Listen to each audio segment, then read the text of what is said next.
All right, guys, let's take a look at Amazon 1994. Jeff Bezos rocking it out of his parents' garage to start an online bookstore. We're looking at this from the perspective of the lean canvas because we're talking about Amazon, the startup, which is very different from the behemoth of a company that we see today. So let's walk through this bad boy. Here's our lean model canvas. We're going in the same order every time, and we're always going to start with our customer segment. And that customer segment for Amazon were our readers. Book readers, big time, huge market, an important market. When we look at the customer segmentation here, we think about our early adopters, our ideal customer, the first folks to take up our product or service. And we're thinking about college students or rare book collectors, perhaps. When we look at our customer segment, we need to think about customer problems. What is going to drive somebody to utilize our product or service? And there's lots of them. We're always going to try to hit up three. So, the three that we have listed, can't find the books I want. No bookstores or libraries nearby. Books are not affordable. I don't want to drive. I don't want to have to go out to purchase my books. It's not convenient for me. All of those are potential customer problems. And to be frank, some of those customer problems are already being resolved by existing alternatives. You've got local bookstores, which there were many at the time, Barnes and Noble, the very big box retailer of books, and potentially libraries. Now, our customer segment is always going to be met with a value proposition. What makes us unique and worth buying? And so, in a sense, this is a statement. I'm not listing here convenience, affordability, accessibility, fast shipping. All of those are parts of the value proposition.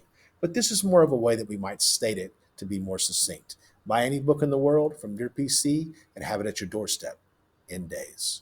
When we think about our solution to these customer problems, we're thinking about our top features: millions of books and a one stop shop at low prices online. Next up, we think about our channels, our sales channel, which is our website, our communication, our marketing channel. Just word of mouth, man. They weren't spending a lot of money on advertising. This was happening very organically. Their customer relationships. How do they interact with the customer? Customer service was a big deal. Self-service and automated. It was more so self-service than anything because you would just go online and purchase. There wasn't a personal assistant to walk you through the process. And of course, reviews, ratings, and comments, which build out trust with our customers as they continue to purchase from us. Revenue streams, that income coming in, real simple, y'all. Direct sales, book sales. That is how Amazon made its money in 1994. Very different from the model that you see today because Amazon is selling every product in the world. It has all these third party sellers. You've got Amazon Prime, you've got Amazon Music, these subscription based fees that have added to their revenue streams. And next up, the cost structure. What's the most important expenses for Amazon at the time? Well, they got to maintain their website, they have to develop it to make it more efficient.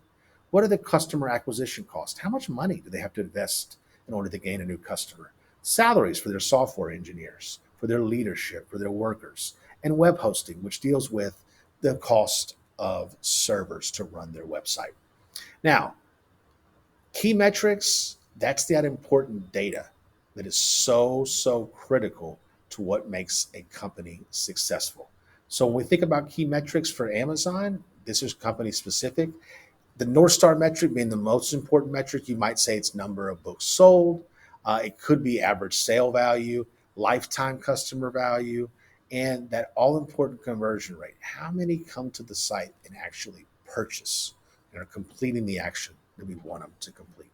So, this is a lean model canvas for Amazon 1994. In less than 10 minutes, you can map out this business. And the more that you do it, the more successful you will be. And you will see that certain businesses and certain industries really follow a pattern of success. Now, let's flip the script and come over to the business model canvas. Our right side, all customer driven, nothing here is changing. It's exactly the same as the lean canvas. But on the left side, this is where we are seeing a difference. Remember, everything connects to this value proposition, but over here, we now have key activities, those key actions. And every company that has a website, has a social media platform, or an app that's going to work on platform design and optimization. How do we make this experience better? How do we make it more efficient?